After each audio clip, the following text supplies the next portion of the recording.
Hello everyone, কেমন আছেন সবাই? আশা করি সবাই খুব ভালো আছেন, সুস্থ আছেন, আর আমরাও ভালোই আছি। আর আমার আরও একটি ব্লগে আপনাদের সকলকে অনেক অনেক ওয়েলকাম। কদিন আগেই তো ইতালিতে আমরা তিনজনে মিলে পয়লা বৈশাখের দিনটা কিভাবে কাটালাম সেই ভিডিওটা শেয়ার করেছিলাম। আর আজকে আবারও একটা পয়লা বৈশাখের দিনের ভিডিওই নিয়ে এসেছি, তবে সেটা এই বছরের না, এটা হলো গত বছরের পয়লা বৈশাখের ভিডিও। আমাদের ছেলে অর্জুনের ওটা ছিল প্রথম নববর্ষ। তো ওর বয়স তখন ছিল ওই 3.5 মাসের একটু বেশি। তো অর্জুনের প্রথম নববর্ষ আর মা বাবা হওয়ার পর আমাদেরও প্রথম পয়লা বৈশাখটা কেমন কেটেছিল চলুন দেখে নেওয়া যাক। তো ওই দিন আবার ওর ছুটি ছিল, আর ছুটি থাকলে পরে সকালবেলা ছেলে ঘুম থেকে ওঠার পর তাকে ডাইপার চেঞ্জ করানো থেকে শুরু করে ভিটামিন D3 ওষুধ খাওয়ানো, এই সমস্ত কাজগুলো ওই করে থাকতো। আর আমি ততক্ষণে ফ্রেশ হয়ে সকালে ঠাকুর পুজোটা সেরে ফেলতাম। তো ছেলেকে রেডি করিয়ে তারপরে ও আবার ব্রেকফাস্ট বানাতো। আর ব্রেকফাস্টে সেদিন বানিয়েছিল হচ্ছে আভোকাডোর চিকপিস টোস্ট আর ডিম সেদ্ধ। তো ব্রেকফাস্ট তো তৈরি, আমি খেতে বসার আগে অর্জুনকে একটু ফিট করিয়ে দিয়েছি। তারপরে ও বাবার কাছে ছিল, আমি ততক্ষণে ব্রেকফাস্টটা সেরে নিলাম। তো ব্রেকফাস্টের পর্ব শেষ করে এখন সোজা রান্নাঘরে চলে এসেছি দুপুরের খাবার দাবারের জোগাড় করতে। আর পয়লা বৈশাখ বলে কথা, তো দুপুরের খাবার দাবারের মেনুতে কিছু তো ভালো মন্দ রান্না করতে হবে নাকি। তো তাই ভাবলাম কি বানানো যায়, ঘরে বোনলেস চিকেনও ছিল, ভাবলাম যে তাহলে চিলি চিকেন আর ফ্রাইড রাইস বানানো যাক। আর যেহেতু ওর ছুটি, তাই ছেলেকে সারাদিন সামলানোর দায়িত্ব ওর, আর আমি আজকে ভালো করে রান্না বান্না করব। নয়তো প্রত্যেক দিন ছেলেকে সামলে কিভাবে যে আমি রান্না করি তা একমাত্র আমিই জানি। তো চিলি চিকেন বানানোর জন্য চিকেনটাকে এখন আমি সবকিছু দিয়ে ম্যারিনেট করব। আর এর মধ্যে দিয়েছিলাম হচ্ছে পেঁয়াজ, আদা, রসুন, কাঁচা লঙ্কা একসাথে মিক্সচারে পেস্ট করে নিয়েছি। আর ছিল হচ্ছে স্বাদ মতো নুন, গোলমরিচের গুঁড়ো, কর্নফ্লাওয়ার, একটু ময়দা, আর সবশেষে একটা ডিম দিয়ে এটাকে এখন ভালো করে ম্যারিনেট করে নেব। চিলি চিকেন বানাতে তো কে না পারে বলুন, সবাই পারে, তো আলাদা করে বলার আর কিছু নেই। এদিকে আমার চিকেনটা ম্যারিনেট হয়ে গেছে। তো চলুন এখন এই চিকেনের পকোড়াগুলোকে ঝপাঝপ ভেজে ফেলা যাক।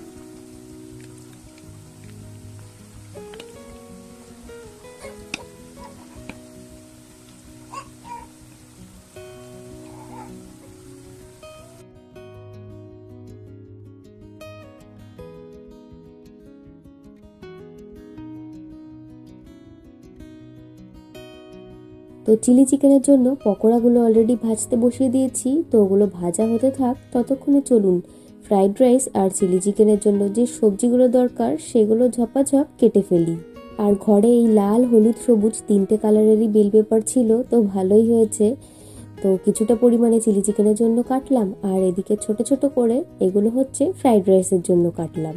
আর বিনসটা না প্রথমে আমি ছুরি দিয়েই কাটছিলাম, তারপরে ভাবলাম যে কাঁচিটা দিয়ে কেটে দেখি তো কেমন হয়। তো কাঁচিটা দিয়ে কাটাতে না আমার বেশ সুবিধাই মনে হলো, অনেক তাড়াতাড়ি বিনসগুলো সহজেই কেটে ফেললাম। এই যে একে একে সব সবজিগুলো কেটে ফেলেছি। আর ওদিকে চিকেন পকোড়াগুলো কিছুটা ভাজা হয়েছে আর কিছুটা ভাজা বাকি রয়েছে। তো চিলি চিকেনটা একটু বেশি করে বানাবো যাতে 2 দিন হয়ে যায়, কেননা এই ছোট বাচ্চা সামলে প্রত্যেক দিন রান্না বান্না করাটা একটু ডিফিকাল্ট হয়ে পড়ে। তাই চেষ্টা করি একদিন একটু সবজি বা তরকারি যেটাই বানাই না কেন একটু বেশি করে বানিয়ে রাখি, যাতে পরের দিনটাও হয়ে যেতে পারে। তো রান্না করতে করতে এরই মাঝখানে অর্জুনকে আবার একটুখানি ফিট করিয়ে দিলাম। আর এরপরে ওর বাবা আবার ওকে নিয়ে একটু বেরোলো, বললো ওকে একটু বাইরে থেকে ঘুরিয়ে নিয়ে আসি। তো ভালোই হয়েছে, যাক আমি সেই সুযোগে ঝপাঝপ রান্না বান্নাগুলো সেরে ফেলি।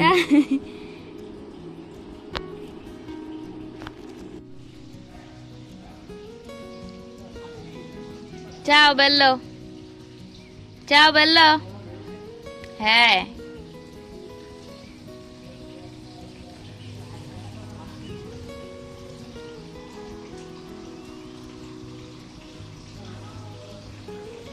তো পকোড়াগুলো ভাজা প্রায় কমপ্লিট। আর চিলি চিকেনের জন্য পকোড়া ভাজা হচ্ছে, একটা দুটো পেটে না গেলে হয় নাকি বলুন। এই চিলি চিকেন বানানোর সময় 1-2টো পকোড়া তো পেটে যেতেই হবে। তো যাই হোক, রান্না করতে করতে একটুখানি মুখও চালিয়ে নিলাম।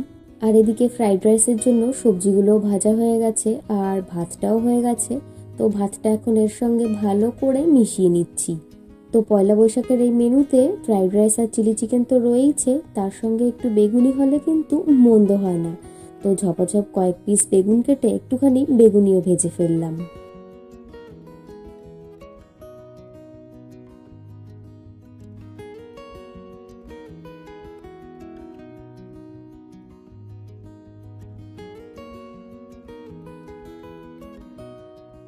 আর এদিকে না বেগুনিগুলো ভাজার সময় তো আরেক কাণ্ড হয়েছে। যেই প্যানটার মধ্যে পকোড়াগুলো ভাজছিলাম, ভাবলাম পকোড়াগুলো ভাজা হয়ে গেলে এই প্যানের মধ্যেই না হয় আর একটু তেল অ্যাড করে এখানেই বেগুনিগুলো ভেজে ফেলি। তো ওমা, যেই না তেলের মধ্যে বেগুনিগুলো ছেড়েছি, দেখি কি হলো, বেগুনিগুলো কেন ভাজা হচ্ছে না। গ্যাসটাই জ্বালাতে আমি ভুলে গেছি, তো তেল আর কি করে গরম হবে। তো তেল গরম হওয়ার আগেই আমি বেগুনিগুলো ছেড়ে দিয়েছি। তো যাই হোক, যেমন তেমন করে মোটামুটি বেগুনিগুলো ভাজা হয়েছে। তো ভেবেছিলাম আর কিছু রান্নাবান্না করব না। তারপরে দেখলাম ফ্রিজে একটা অনেক দিন আগে এই ফিশ ফিঙ্গারের প্যাকেট আনা ছিল। তো ভাবলাম আজকে এই পয়লা বৈশাখ উপলক্ষে কয়েকটা ফিশ ফিঙ্গারও ভেজে ফেলা যাক। তো ঝটপট কয়েকটা এই ফিশ ফিঙ্গারও ভেজে নিলাম। তো এদিকে আমার ফাইনালি রান্নাবান্না সব কমপ্লিট হলো। আর ওদিকে বাপ বেটা দুজনে বাইরে থেকে ঘুরে অনেকক্ষণ আগেই চলে এসেছে বাড়িতে। তো রান্নাবান্নার শেষে ছেলেকে আমার কাছে দিয়ে ও বলল সমস্ত কিছু গ্যাস ট্যাস ওগুলো এখন ও পরিষ্কার করবে। তো বাবা এখন ওদিকে কিচেন পরিষ্কার করছে, আর উনি এদিকে দোলনায় শুয়ে শুয়ে বাবা কি কাজ করছে না করছে সেটা ভালো করে নোটিস করে রাখছে। বড় হলে পরে মাম্মাকে সাহায্য করতে হবে তো নাকি। তারপর আমি স্নান টান সেরে এসে অর্জুনকে দোলনায় শুইয়ে দিলাম। এখন আমি পুজো দিতে বসবো। আর আমি যখনই পুজো দিই না কেন, ও যদি জেগে থাকে তাহলে ওকে দোলনায় শুইয়ে দিই। ও দোলনায় দোল খেতে খেতে আমার পুজো দেখতে থাকে, একটুও কান্নাকাটি করে না। আর আজকে এই পয়লা বৈশাখের দিনে সবার আগে তো ঘরের ঠাকুরকে মিষ্টিমুখ করাতে হবে, তারপরে নিজেরা করব। তো ঠাকুরকে ওই ফল মিষ্টি দিয়ে একটুখানি পুজো দিয়ে নিলাম। আর পুজো টুজো সেরে উঠতে উঠতে দুপুর তখন প্রায় 3:30। এমনিতে তো আজকে ওর সারাদিনই ছুটি, কিন্তু দুপুর 3টের সময় ওর আবার একটা মিটিং ছিল। তো 3টের আগেই ও লাঞ্চ করে বেরিয়ে পড়েছিল। তো পুজো টুজো দিয়ে উঠে এখন আমি নিজের জন্য খাবার বেড়ে নিচ্ছি। আজকে পয়লা বৈশাখের দিনে দুজনে আর একসঙ্গে খাওয়া হলো না। তো ঠিক আছে, দুপুরে হয়নি তো কি হবে, রাতে না হয় দুজনে একসঙ্গে বসে খাবো। আর এদিকে যেই না আমি খাবার টাবার গুছিয়ে নিয়ে বসেছি খাবো বলে, তো অর্জুন তো দোলনায় ছিল, বেশ দোল খাচ্ছিল, কিন্তু ওর আর তখন দোলনায় থাকতে ভালো লাগছে না। ও তখন কোলে উঠবে বলে কান্নাকাটি শুরু করে দিয়েছে। তো কি আর করব, ওকে কোলে নিয়েই কোনো মতে খাবারটা শেষ করলাম।